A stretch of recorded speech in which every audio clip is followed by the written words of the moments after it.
Jesus said to everyone, "If anyone wants to follow me, let him deny himself and take up his cross daily and follow me." Luke 9:23. Many people interpret the cross as a burden they must carry in their lives, a tense relationship, a thankless job, a physical illness. With self-pitying pride they say, "This is my cross to bear." Such an interpretation is not what Jesus meant when he said, "Take up your cross and follow me." When Jesus carried his cross to Golgotha to be crucified, no one was thinking of the cross as a symbol of a burden to bear.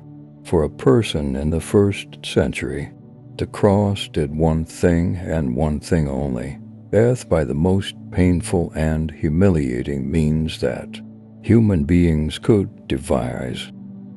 2,000 years later, Christians see the cross as a cherished symbol of atonement, forgiveness, grace, and love.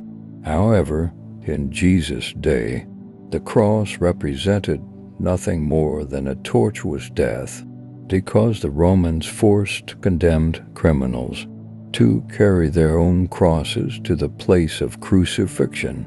Having a cross meant carrying your own instrument of execution while facing ridicule along the way to your death.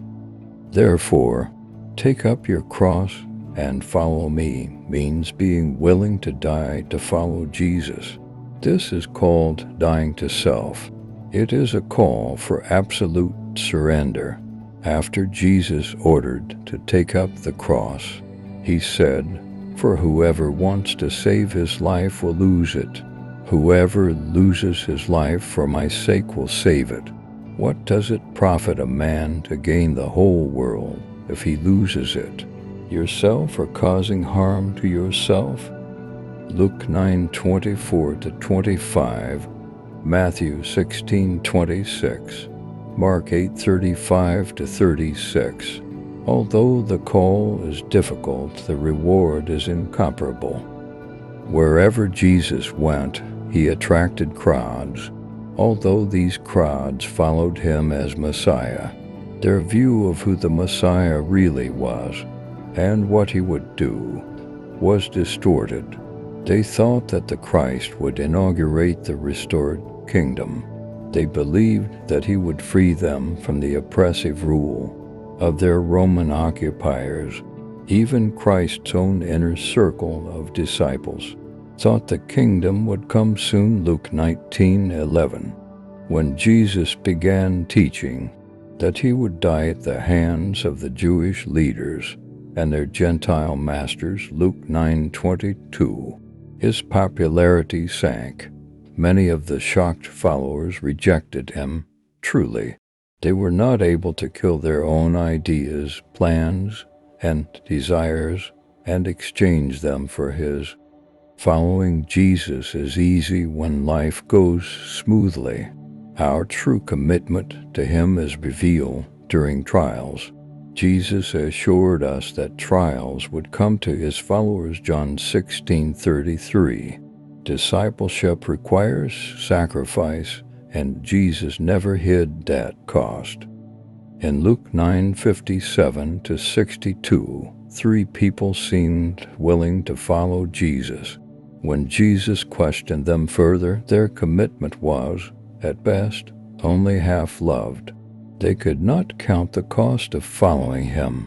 None were willing to take up their cross and crucify their own interest on it. Therefore, Jesus seemed to dissuade them. How different from the typical presentation of the gospel.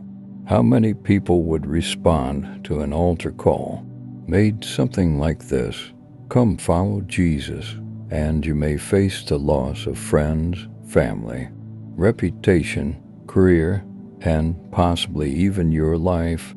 The number of false converts would likely decrease. This calling is what Jesus meant when he said, "Take up your cross and follow me." If you wonder if you are ready to take up your cross, consider these questions. Are you willing to follow Jesus? If it means losing some of your closest friends, are you willing to follow Jesus if it means alienation from your family? Are you willing to follow Jesus if it means losing your reward? Are you willing to follow Jesus if it means losing your job? Are you willing to follow Jesus if it means losing your life? In some parts of the world, these consequences are reality. However, please note that the questions are phrased with "Are you willing?" Following Jesus doesn't necessarily mean all of this will happen. But are you willing to take up your cross? If there comes a point in your life where you face a choice, Jesus or the comforts of this life, what will you choose? Commitment to Christ means taking up your cross daily, giving up your hopes, dreams, possessions, even your own life, if necessary for the cause of Christ. Only if you willingly accept your cross can you then be called his disciple. Luke 14:27.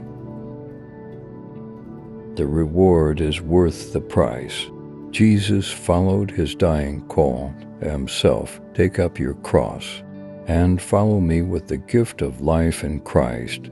For whoever wants to save his life will lose it, and whoever loses his life, he will find it for my sake. Matthew 16:25.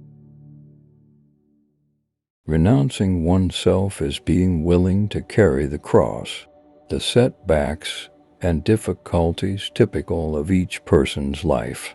Following Jesus does not mean that we will no longer get sick, that we will no longer have problems, difficulties, trials, and that we will not go through difficult times in life.